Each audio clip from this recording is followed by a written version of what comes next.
Vamos dar continuidade à palavra que nós estamos ganhando. Eu diria que um fundamento sobre dízimos e ofertas. E agora nós estamos chegando num estágio um pouco mais avançado. Eu queria que, assim como no início dessa palavra, alguns irmãos ficaram meio perplexos quando nós falamos sobre dízimos e não conseguiram assimilar a princípio a palavra porque ainda estava muito recente a construção dessa palavra.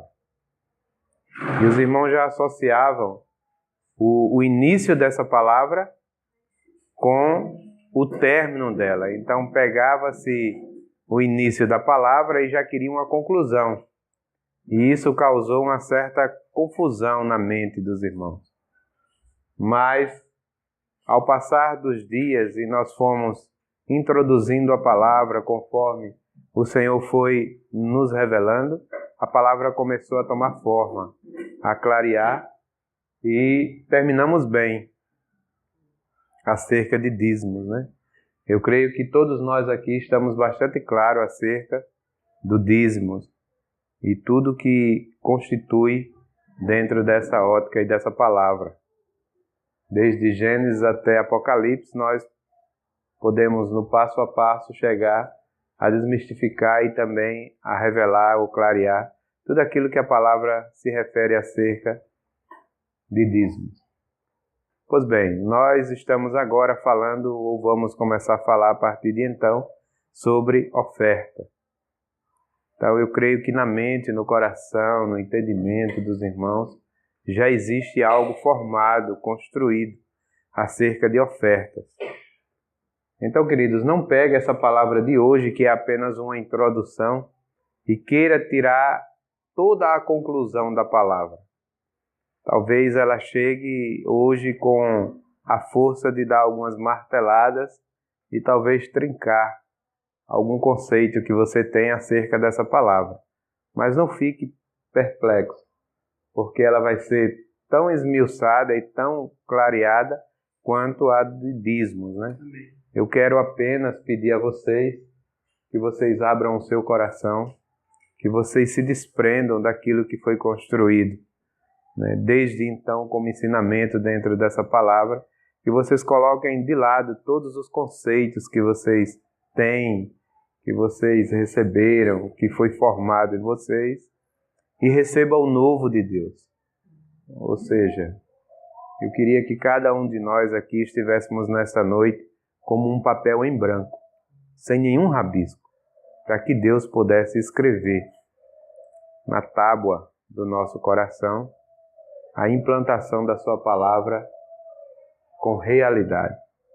Porque muito nos foi ensinado desde muito tempo e alguns conceitos foram formados.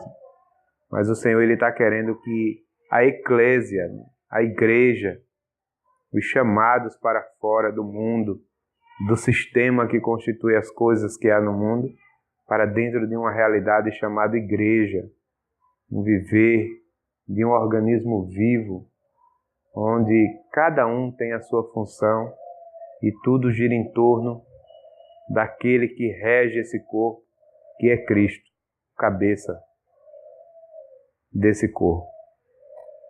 Então, queridos, nessa noite vamos começar vendo algumas coisas sobre oferta, mas ainda é algo muito superficial. Ao passar dos dias, nós vamos nos aprofundando. Pois bem, nós já vimos nas reuniões passadas sobre o templo e também o que é igreja. Estamos certos disso já, né? Todos já estão claros do que era o templo, né? Formado ali com todos os seus artifícios dentro dos padrões estabelecidos pela lei. E nós também já vimos o que é a igreja. E isso ficou claro porque foi um divisor de águas ou um ponto de partida para que nós entendêssemos a questão do dízimos. Porque o templo foi uma das necessidades do dízimos ter sido introduzido na lei. E depois do Tetelestai, né, surgiu a igreja e aí essa necessidade já passou a não mais existir. Então nós já vimos sobre isso, eu creio que está claro para nós. Se ainda não estiver para alguns, eu convido aos irmãos a voltar a rever os vídeos. Nós já vimos também um pouquinho da entrada e da saída do mamão, né? Mamão com açúcar. Que ele parece ser tão doce, né? Tão convidativo, né? Ou seja, o próprio dinheiro. Nós já vimos como esse dinheiro foi introduzido no meio do povo de Deus e a proporção que ele tomou tão gigantesca ao ponto do próprio Jesus identificar ele como sendo um Deus por nome de Mamon. E um Deus a quem o povo equiparou com o próprio Deus Yahvé, né? Com o próprio Adonai. E foi necessário que Jesus dissesse que não se poderia servir a dois senhores. Ou você há de amar um e aborrecer o outro, né? Ou vice-versa. E no final ele diz, ninguém pode servir a Deus e a Mamon. Que proporção o dinheiro tomou no meio do povo de Deus? Tudo isso por falta da administração do governo de Deus no coração do homem. O coração do homem sem o governo de Deus é como um cavalo selvagem, desenfreado, no meio de uma ladeira ou de uma estrada, né? Ele não tem domínio e ele não tem destino. Então o dinheiro, quando entrou no meio do povo de Deus, ele foi crescendo, crescendo, crescendo, e chegou ao ponto de ter uma posição de um Deus. E foi necessário que o nosso Salvador falasse acerca disso, identificando ele como o Mamon. Então vamos agora falar sobre ofertas. Foi feita uma pergunta se a oferta é bíblica e também foi feita uma pergunta se a oferta é cristã. Quem lembra? Amém. Vamos recapitular a partir de então essa pergunta para iniciarmos essa introdução acerca de oferta, amém? E aí, para vocês, a oferta é bíblica? Sim. Sim? Unânime, né? Para vocês, a oferta é cristã? Unânime também, né? Certo. Vamos caminhar um pouco mais e eu peço que vocês não sejam assim tão radicais com relação a essa afirmação, a esse conceito que vocês têm acerca de oferta. Talvez Deus, ou com certeza Ele quer quebrar em nós alguns conceitos que foi introduzido de forma errônea através de palavras, né? Então, palavras erradas geram conceitos errados. Então, talvez foi nos falado uma palavra de forma inadequada e por isso gerou alguns conceitos que não são tão adequados, né? Os irmãos têm a convicção de que a oferta ela é messiânica, né? Ela é cristã. O gasofilácio.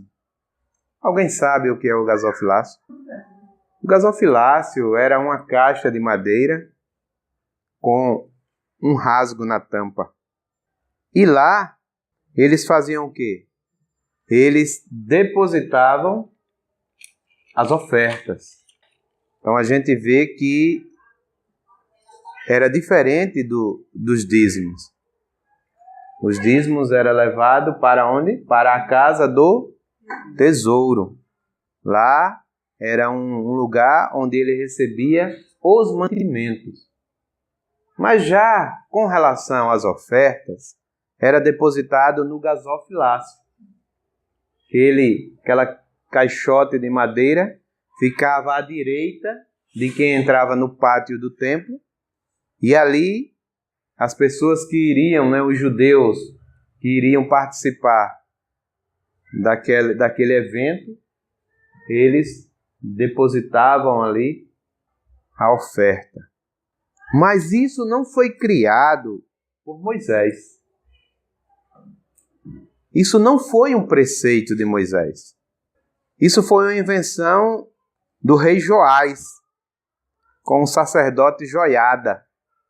O rei Joás, ele viu que estava demorando muito para a construção do templo e que as pessoas não estavam contribuindo como deveria, ou como ele acha que deveria estar contribuindo.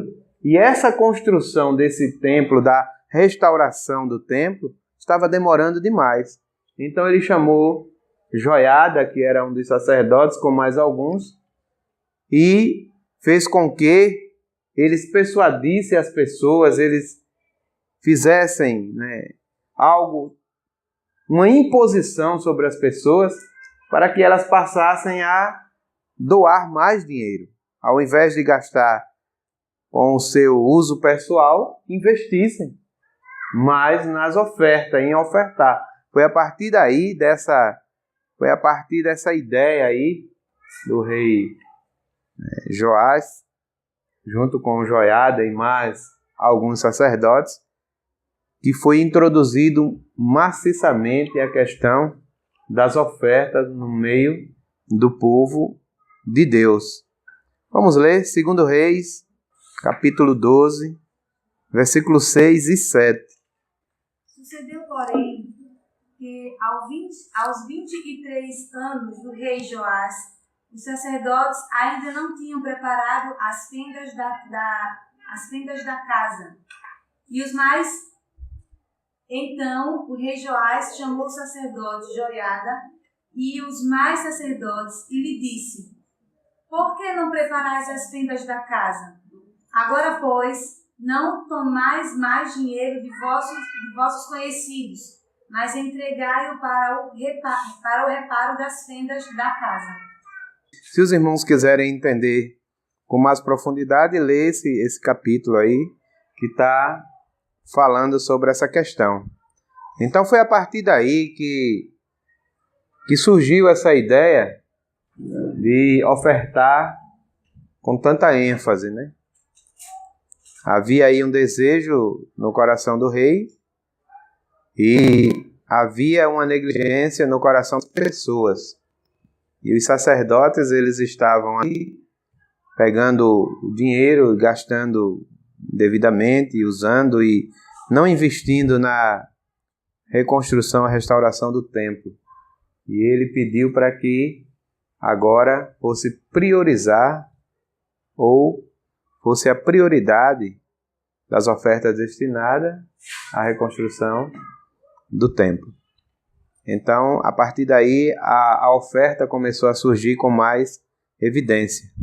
Quem quiser também ainda aprofundar mais, lá em 2 Crônicas, o capítulo 24, e é bom que leia o capítulo inteiro, também fala dessa questão. Mas no tempo de Jesus havia também, na entrada à direita do pátio do templo, gasofilácio, né? Lugar onde as pessoas depositavam as ofertas. Inclusive, um dos episódios que nós vamos ver mais para frente foi aquele da oferta que ficou registrado na mente e no coração das pessoas, das 2 moedinhas da viúva pobre, né? Jesus estava sentado ali e observou toda aquela situação, entre elas, aquelas pessoas que depositavam no gasofilácio altas quantias e uma viúva que chegou com 2 moedinhas e colocou ali naquele lugar, e o Senhor, nosso amado Jesus, fez um comentário entre os discípulos que estavam com ele. Nós vamos ver com detalhes isso lá na frente, porque ele comentou e qual o significado daquele episódio que o Senhor permitiu que fosse registrado na palavra de Deus. Mas quem quiser ler, leia o capítulo 21 de Lucas e também o capítulo 8 de João. Então não seria possível colocar ali no gasofilácio o cereal, nem o vinho e nem o azeite, muito menos o gado. Isso era feito com o quê? Com o dízimos. Mas o gasofilácio era uma caixinha, era um caixote com a fenda. O sistema religioso ainda usa isso, né? Alguns usam aquela salva, né? Que passa recolhendo. Outros usam aquele caixotezinho lá, que ainda é dessa época, o modelo. Então a gente vê que naquele momento específico ali, de ofertas, não se tratava de levar nem bois, nem cereal, nem azeite, nem vinho. Era especificamente dinheiro. Era dinheiro que era destinado àquela caixa, aquele caixote. Então era muito diferente da questão do dízimo. Ali era dinheiro mesmo. Veja bem, se o templo agora é o corpo de Cristo, então tudo muda. O dízimo muda, a oferta muda, tudo tem que mudar. Porque não adianta você preservar o dinheiro se faz parte de uma sistemática e você abrir mão do dízimos, que faz parte desse mesmo pacote. Nós precisamos entender isso. Vamos ler alguma coisa aqui em João, capítulo 2, versículo do 18 ao 23. Responderam, pois, os judeus e disseram-lhe: que sinal nos mostras para fazeres isto? Jesus respondeu e disse: derribai este templo e em 3 dias o levantarei. Disseram, pois, os judeus: em 46 anos foi edificado este templo, e tu o levantarás em 3 dias? Mas ele falava do templo do corpo. Quando, pois, ressuscitou dos mortos, os seus discípulos lembraram-se de que lhes dissera isso, e creram na Escritura e na palavra que Jesus tinha dito. E estando ele em Jerusalém pela Páscoa, durante a festa, muitos vendo os sinais que fazia, creram no seu nome. Amém. Então, o Senhor aqui, ele mostra um período de transição. Aqui ele está mostrando uma transição que levaria do Antigo Testamento para o Novo Testamento. Hebreus deixa claro isso lá no capítulo 9, que só há testamento se houver sangue e se houver morte. Então Jesus ele foi muito claro nessa passagem e nós precisamos pegar isso porque é o primeiro degrau que nós vamos pisar para poder subirmos essa escada, para entender acerca de oferta. Jesus ele foi muito claro que a partir do Tetelestai, que a partir da morte e da sua ressurreição, tudo aquilo que era figura ia ficar para trás. Tudo aquilo que era físico, humano, construído pela mão do homem, feito, arquitetado, planejado, executado pela mão do homem, iria ficar para trás. Que agora tudo passaria a ser realidade. Ou seja, aquilo que era figura e era apenas no mundo físico, iria se tornar realidade no mundo espiritual. Então ele disse, olha, esse templo imponente aqui, em que as pessoas vêm e se sentem tão satisfeitas, se sentem às vezes até importante, e traz ali o seu dinheiro e oferta, e traz o seu cereal e dizima, e traz ali o seu gado, o azeite, o vinho, faz todas essas coisas figurativas, não vai mais existir. Eu vou levantar, construir um templo, onde a figura não mais vai existir e agora vai passar a existir a realidade da vida no Espírito. Então, a partir dali, esse período de transição que o Senhor falava, foi concluído com a sua morte e a sua ressurreição. Então, depois do Tetelestai, do estar consumado, Jesus cumpre toda a lei e agora faz uma alteração na lei, trocando ela, a lei, em uma palavrinha chamada amor. Então, aquele dízimos que era imposto, passou. Nessa transição, ele ficou para trás. Caducou. Foi uma lei que caducou. Juntamente com ele veio as ofertas, que nasceu lá no coração do rei Joás, há muitos anos atrás, juntamente com Joiada e alguns sacerdotes a mais. Por quê? Como nós lemos no início lá, nós vimos que a finalidade de que o rei Joás, junto com o sacerdote Joiada e os demais sacerdotes, terem enfatizado a questão das ofertas foi para quê? Foi para quê? Restauração do templo. Mas e esse templo, depois da morte e ressurreição de Jesus, ele existe mais? Não. Então, se ele não existe, a finalidade das ofertas perdeu. Não tem mais, perdeu o sentido. Para que oferta? Se não tem mais templo para restaurar? Se não tem mais templo para cuidar?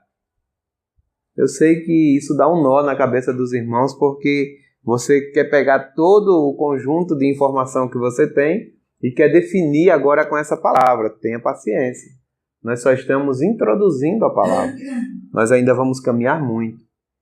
Mas o pano de fundo que é formado é que, assim como dízimos, as ofertas também perderam sentido quando o Senhor fez essa transição.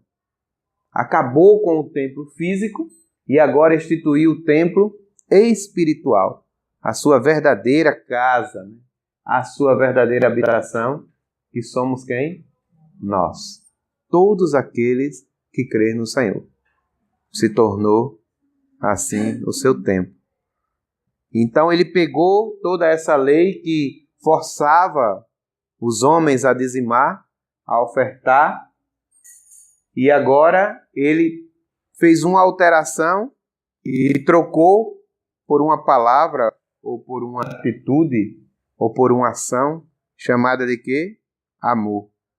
Porque quem ama o Pai, ele ama também o próximo.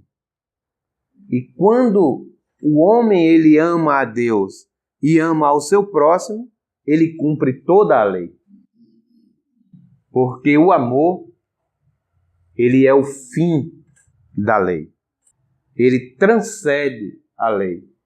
Então, quando nós alcançamos a realidade de cumprir esses 2 mandamentos que o Senhor deixou, que na verdade é um só, é o amor. De amar a Deus com toda a nossa força, de toda a nossa alma, de amar a Deus com todo o nosso ser e amar ao nosso próximo como a nós mesmos, nós estamos cumprindo toda a lei.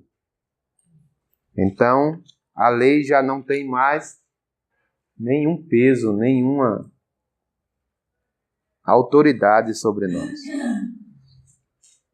Então, irmãos, o gasofilácio não são mais ofertas.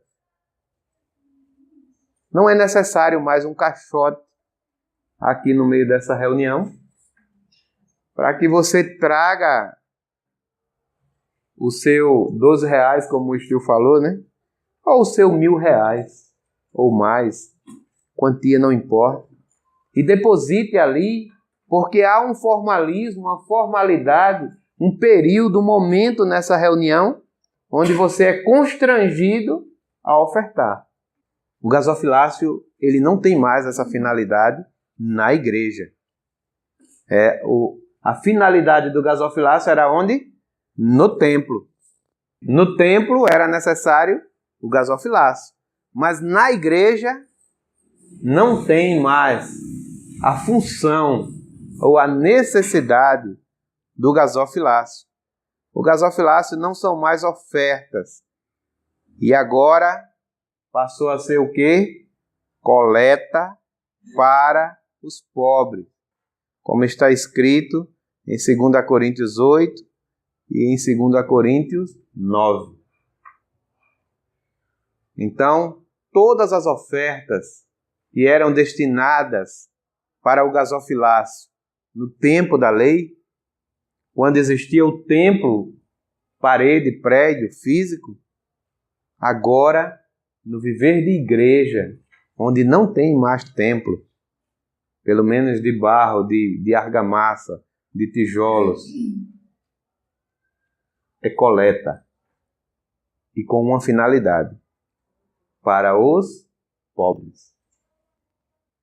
Então, irmãos, entenda que no Novo Testamento, a partir da morte e ressurreição de Jesus Cristo, ninguém construiu mais templo.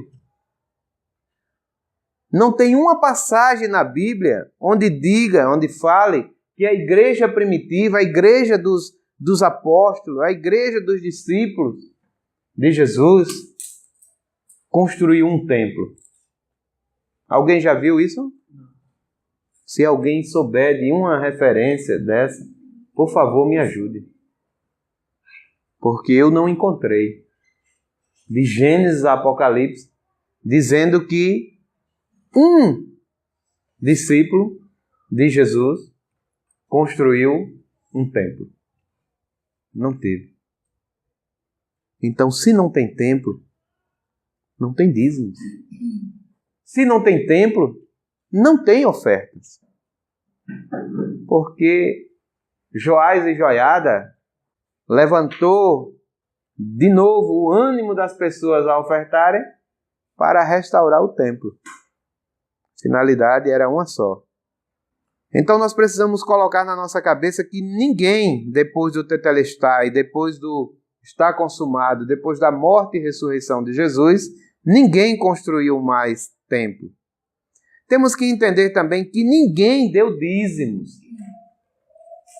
Não tem na Bíblia dizendo que depois da ressurreição de Cristo, seus discípulos ensinaram, instruíram, levaram a palavra, persuadiram alguém a dizimar.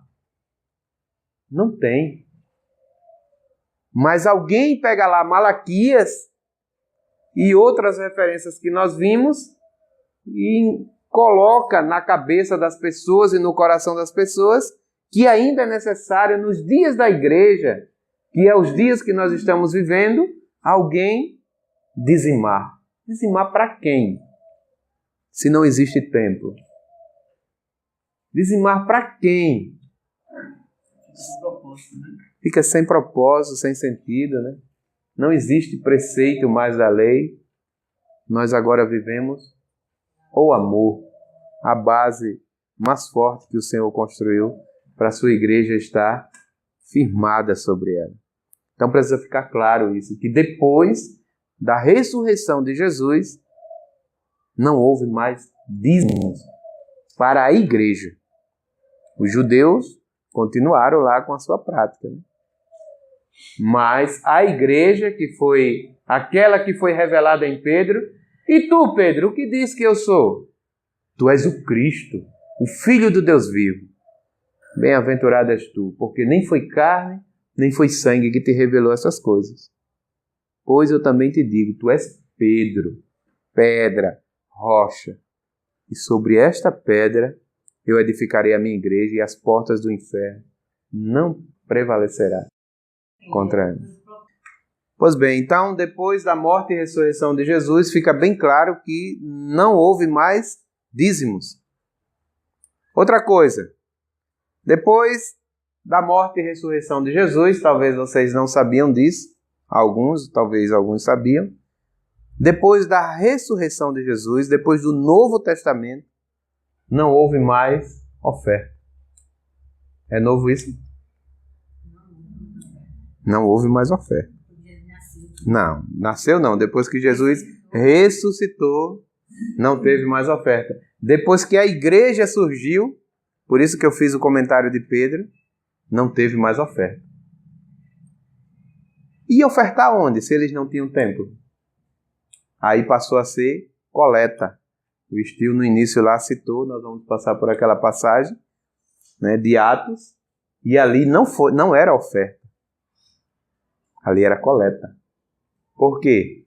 Porque não era o sacerdote que dizia que você precisava dar, mas era a igreja que se sentia que ele precisava coletar para uma situação. E ali foi para um equilíbrio, porque tinha muitos irmãos que tinham muitas posses e tinha muitos irmãos que estavam padecendo necessidade. Então a vida cresceu tanto que eles disseram, não é justo. Eu estou com 4 casas e tem um irmão que está morando na grota de aluguel e assim mesmo ainda vai receber ordem de despejo.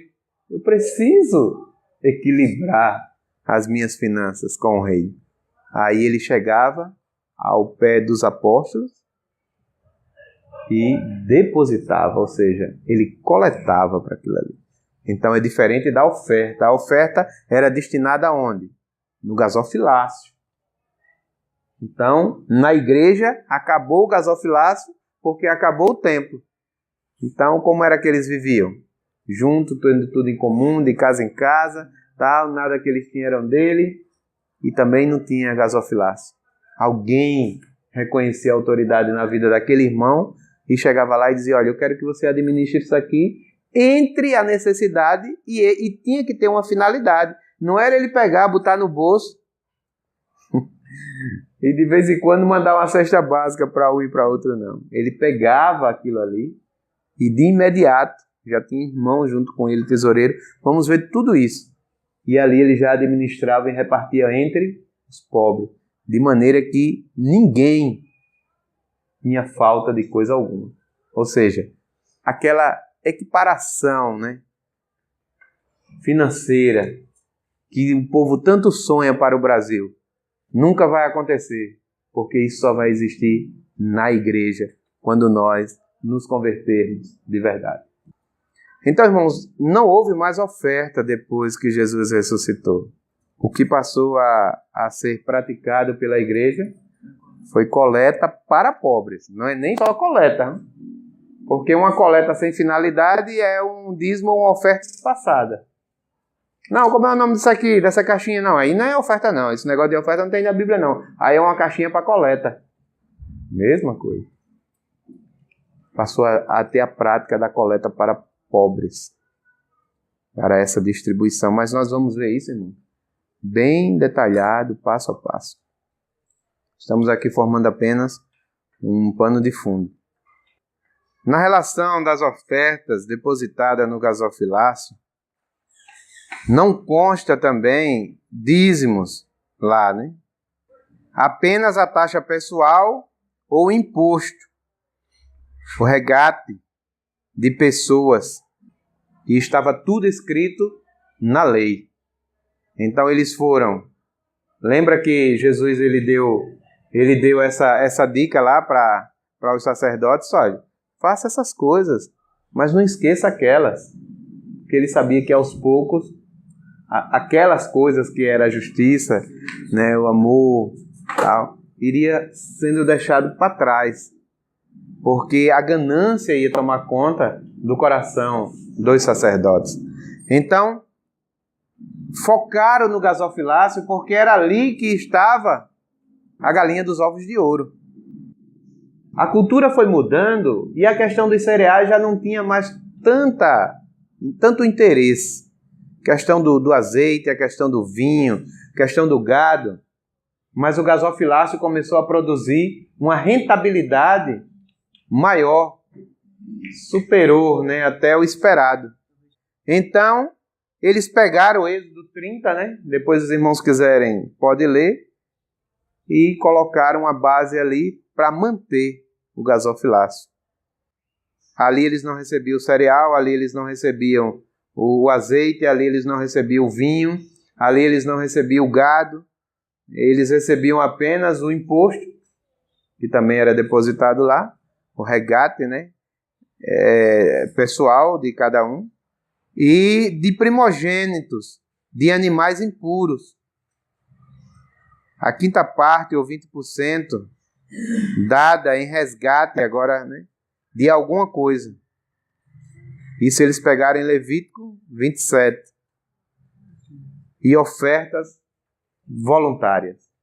Tudo isso estava contido no pacote de ofertas, lá em Êxodo, lá em Levítico, e eles mantiveram aquilo ali, por quê? Porque eles ainda queriam que o templo permanecesse.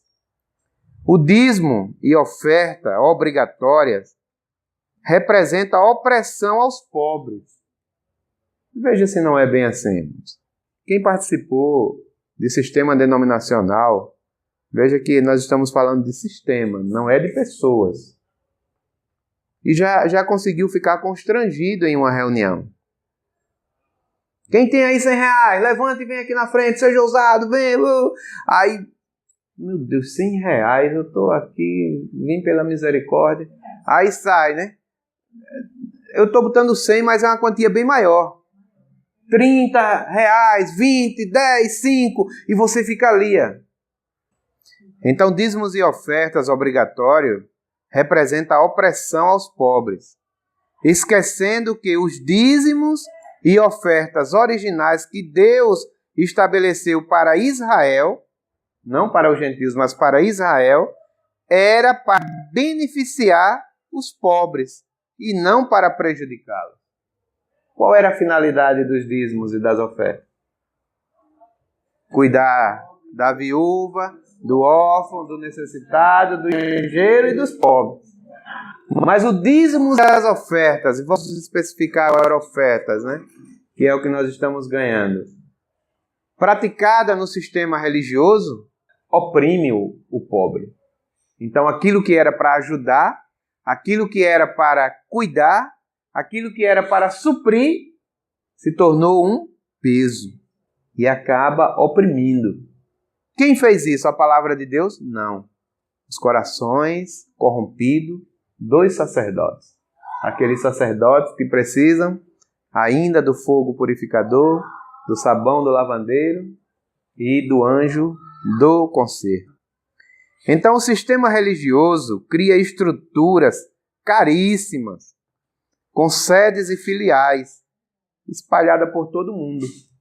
E se tornam, com isso, empresas eclesiásticas, que nada tem a ver com a igreja. Igreja não tem a ver com essa estrutura que o sistema religioso constrói em meio à sociedade. Então ela cria estruturas caríssimas, com ar-condicionados, com todo o glamour, com todo o conforto, cadeira estofada, cadeira reclinável. Mas o custo disso é oprimir o pobre. E espalha por todo o mundo as suas filiais, tornando aquilo que era para ser, né? A casa de Deus, e não o prédio, mas as pessoas, torna-se uma empresa ou empresas eclesiásticas, né? E não para por aí. E formam também profissionais de marketing gospel. Se você pegar dentro do sistema religioso a linguagem que é usada, é tudo igualzinho, tudo copiado do líder. Porque existe uma sistemática que produz, promove profissionais de marketing gospel para fazer com que os pobres sejam persuadidos a dar. Uma vez que a palavra nos mostra com muita clareza que não existe mais tempo, que não existe mais necessidade de ofertar para o templo, de ofertar para manter programa, de ofertar para manter prédio, de ofertar para manter estruturas profissionais. Não há mais necessidade. Mas aí, essas estruturas eclesiásticas, elas formam profissionais gospel que têm a habilidade de fazer com que você pegue o que você não tem e dê, achando que está fazendo aquilo que a palavra de Deus manda fazer e que é a sua vontade. Então, pega esses profissionais e formam ele como profissionais gospel, profissionais de marketing gospel. E eles trabalham com essa finalidade. E ainda traz para dentro da estrutura um sistema de pirâmide. Então, quando você é alocado numa instituição religiosa como essa, o seu alvo é chegar a uma posição. E você começa a olhar aquele cidadão que está no topo da pirâmide lá, e você quer chegar lá. Então você começa ali a trabalhar, a se doar, a buscar, a focar nesse alvo, né? De chegar até onde aquela pessoa está. E para isso você começa a oprimir quem? O pobre, a massa, né? A classe menos favorecida, não só de dinheiro, mas também de conhecimento, mas também de entendimento. Então, embora os dízimos e ofertas sejam bíblicas, totalmente bíblicas, não são cristãos. Nem o dízimo e nem ofertas não são cristãos. Porque depois de Cristo, não se ofertou mais. Não houve mais necessidade de oferta. Porque a oferta tinha como finalidade sustento, manutenção do templo, e não houve mais templo. O templo passou a ser agora pessoas. Vai haver uma necessidade quando nós estivermos ganhando sobre a questão do que é apóstolo, né? Mas isso nós vamos ver com calma lá na frente. Então Jesus transformou os templos de pedras em templos de carne e de pedras vivas, que somos nós. E juntos nós formamos o único templo, o único edifício, a saber, a igreja. Então, foi aquela transição que o Senhor falou, que derrubaria aquele templo que foi reconstruído em 46 anos e ele construiria em 3 dias. E ele estava falando desse templo. Agora, aquele templo de pedra, ele transformou em templo de pedras vivas. E agora todos nós, e não estamos falando apenas desse minúsculo grupo que está aqui, mas todos os filhos de Deus que crê nele, que nasceu de novo, faz parte desse edifício, dessa construção. Esse milagre formado por Deus em Cristo de fazer de nós a sua moradia, a sua habitação, seu templo, sua casa. Então ele transformou agora vários templos de pedras em templo de carne, que somos nós, e juntos formamos um único templo, um único edifício, a saber, a igreja. E com isso, a nossa oferta agora e sacrifício é apenas um culto de adoração a Deus. É apenas o culto racional, o culto de adoração ao Criador. Isso está em Romanos 12, né? Nós já lemos isso e talvez não entendemos, mas nós vamos entrar nesse capítulo mais na frente para ver o que é esse culto racional, esse culto de adoração a Deus. Então, irmãos, agora nós passamos através do nosso testemunho, da nossa vida diária, da nossa devoção, da nossa santidade, da nossa humildade e principalmente do nosso serviço a Deus e ao nosso próximo. Através da ajuda ao nosso próximo é que nós vamos poder praticar a verdadeira oferta, que não é mais o dinheiro no gasofilaço, mas agora é a minha própria vida com tudo que ela tem. É o 100% que nós temos em ajuda, em serviço ao nosso próximo. Então, isso é coleta para os pobres.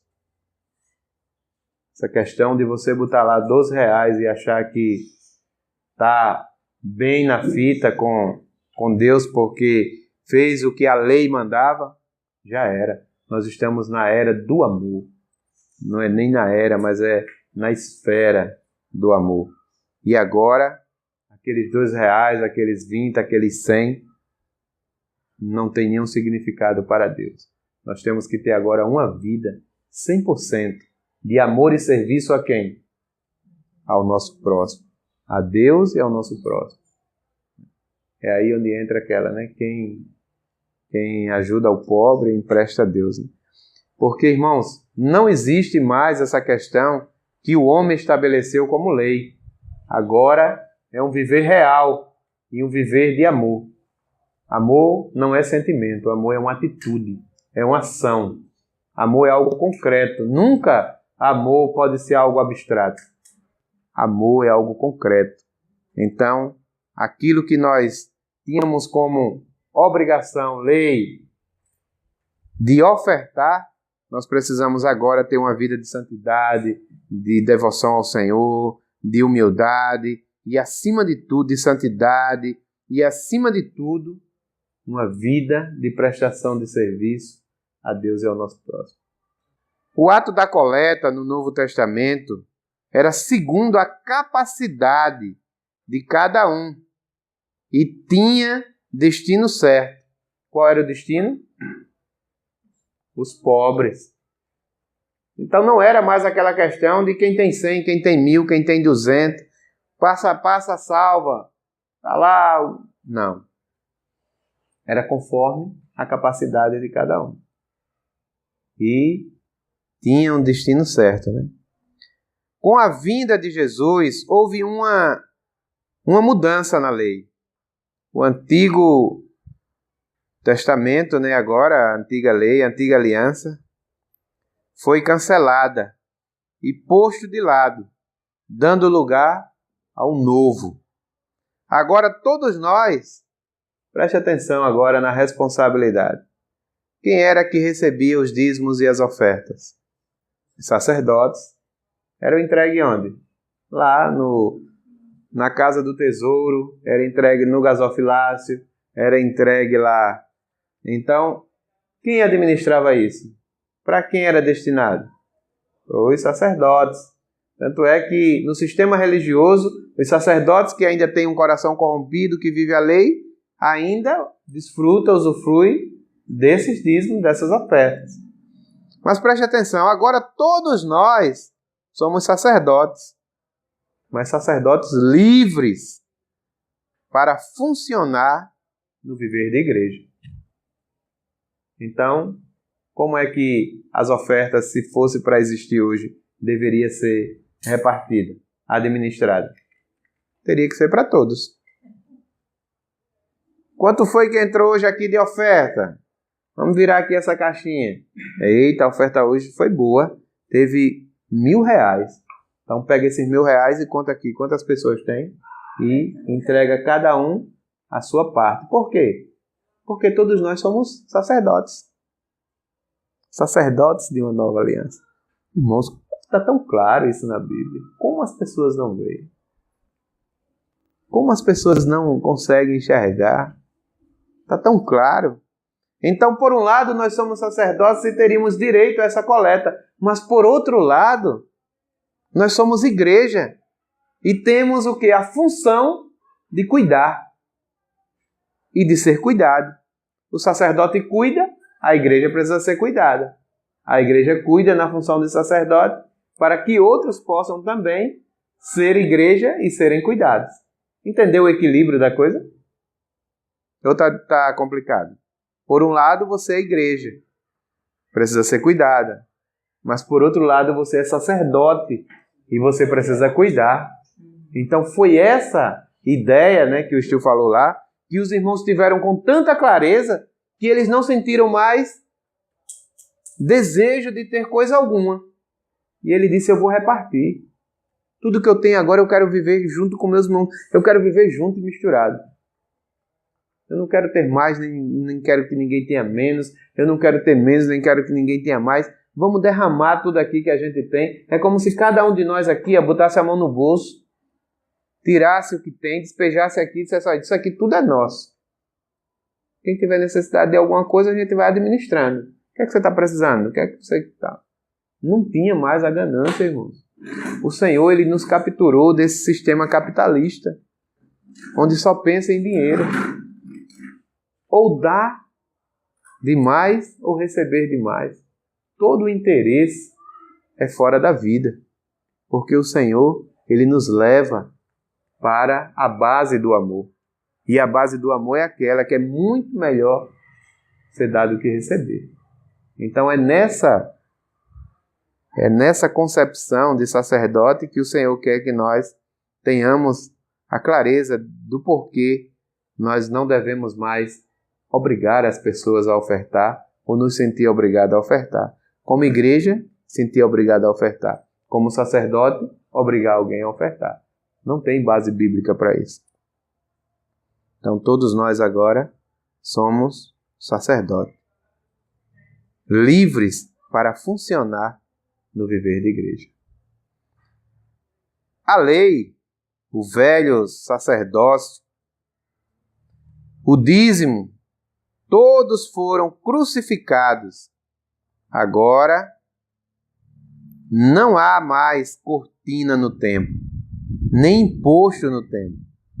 Não há nenhum sacerdote especial que se coloca entre Deus e as pessoas, e o homem. Porque qual é o papel hoje do sistema religioso em ter o atravessador ali? Aquele que tem o maior poder, aquele que põe a mão e derruba, aquele que põe a mão e cura, aquele que é o único que tem o vidrinho de óleo e faz a cruz, aquele que tem o poder do microfone e da eloquência, é um sacerdote especial, que está ali intermediando. O homem está embaixo, ele está no meio e Deus está em cima. Então, para chegar a Deus, tem que passar por ele. Não existe isso mais, irmão. Toda a lei foi crucificada com Cristo. E agora, nós temos livre acesso. O véu rasgou. Não tem mais esse sacerdote especial que se coloca entre Deus e o homem. Você tem livre acesso. Mas aí você precisa de um sacerdote especial. Aí para isso você se mantém escravo numa estrutura. Quando está na estrutura tem que ser de acordo com o que a estrutura manda. A estrutura manda você dizimar, manda você ofertar, manda você vender tudo, manda você fazer voto. Por quê? Porque você não tem a segurança, a revelação que Pedro teve. Você ainda é feno.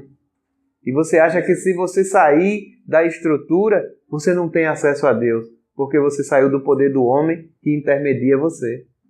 Amados, vamos crescer na vida.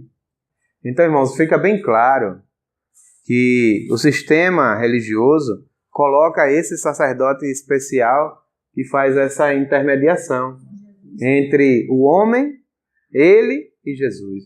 Aí diz, não, eu sou cristão, eu não adoro Maria. Maria foi uma mulher de Deus, foi uma bem-aventurada, foi uma mulher que Deus olhou entre todas as mulheres e escolheu ela. Aí fala mal de Maria, aí repudia sem a clareza da palavra, mas Maria foi uma mulher santa, enquanto estava viva, claro. Ela não é para ser adorada, venerada, nada hoje, mas ela é um exemplo daquilo que muitos não alcançaram. Ela teve uma vida de retidão com o Senhor. Aí diz, não, eu não adoro Maria. Mas aí não quer deixar Maria, que na verdade está correto. Maria não intermedia nada. Ela está dormindo, ela vai ressuscitar juntamente com aqueles que forem vencedores para receber a coroa da vida. Ela não tem esse poder, mas tudo bem, tem essa clareza, mas pega um homem e bota no meio para intermediar. Ou seja, você só recebe a bênção se o pastor, se o reverendo, se o bispo, se o irmão tal orar. Bem claro, né? Só existe um mediador entre Deus e o homem, Jesus Cristo, homem. Então, irmãos, esse sacerdote especial, ele foi arrancado do meio da igreja. Ele não existe mais. Ele foi crucificado juntamente com as coisas da lei. E agora todos nós, volto a frisar, somos sacerdotes. Todos nós temos o mesmo acesso. Quando o Senhor rasgou aquele véu, Ele estava dizendo, olha, quem quiser entrar no Santo dos Santos, quem quiser estar na minha presença, quem quiser viver no Espírito, está aberto a porta. aí o sistema vai e costura de novo e deixa o homem do lado de fora esperando que ele dê as ordens. Aí volta para a lei e começa a praticar tudo aquilo que o Senhor já nos libertou. Então, queridos, você que é cristão, você que é cristã, entenda uma coisa, vocês já foram libertos. Vocês já foram libertados da atadura, da obrigação de apoiar, de subsidiar, né? De sustentar o sistema religioso com todo o seu clero. Não precisamos mais disso. Nós não precisamos mais de um lugar físico para ostentar aquilo que a nossa fé é apoiada numa realidade de Cristo habitando em nós para viver agora a realidade do amor. Você não é mais obrigado a estar dentro de uma estrutura religiosa mantendo, subsidiando, sustentando. Nós já fomos libertados dessas coisas. Nós somos igreja, habitação de Deus. Onde você estiver, você é completo. Você não precisa de nada. Você já tem tudo o que precisa. Deus habitando em você. Use isso. Seja um sacerdócio da nova aliança. Um sacerdote da nova aliança. Ora, se não existe dízimos e oferta para os cristãos que são igreja, nós precisamos também agora ter um entendimento do equilíbrio dessa coisa, ou dessa palavra. Se não existe dízimo, se não existe oferta, então agora nós também vamos virar os cristãos mão de vaca? Os pão duro, né? Os punhos fechados, né? Nós vamos agora só viver de críticas, parado, olhando para o sistema, sem fazer nada? Não. Precisamos agora agir, arregaçar as mangas e agir como sacerdotes. De maneira nenhuma nós podemos agora ficar apenas com a mão fechada e criticando sem fazer coisa alguma. A igreja tem sim o que fazer. Ela precisa coletar para os pobres. E é sobre essa temática que nós vamos falar a partir da próxima reunião.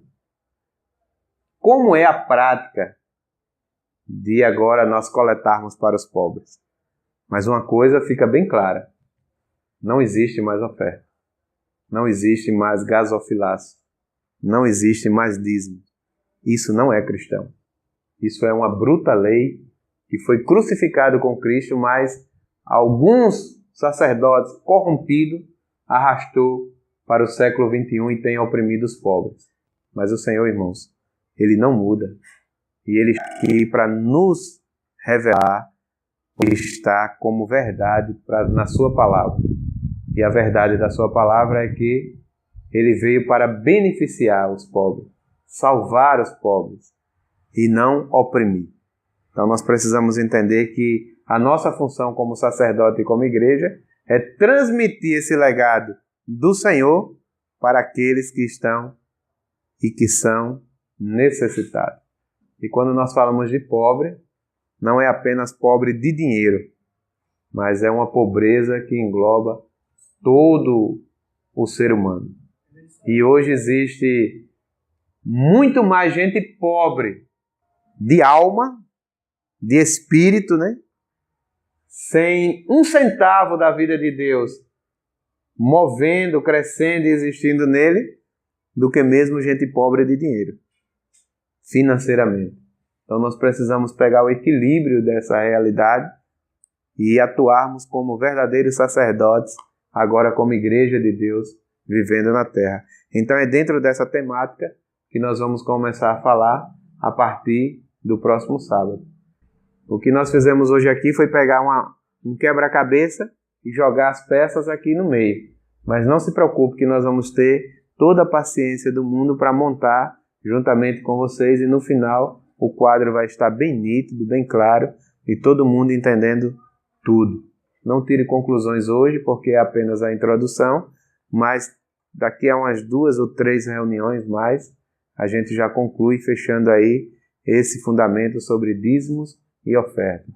Mas fica bem claro hoje que dízimos e ofertas é bíblico, mas não é cristão. Amém? Jesus é o Senhor.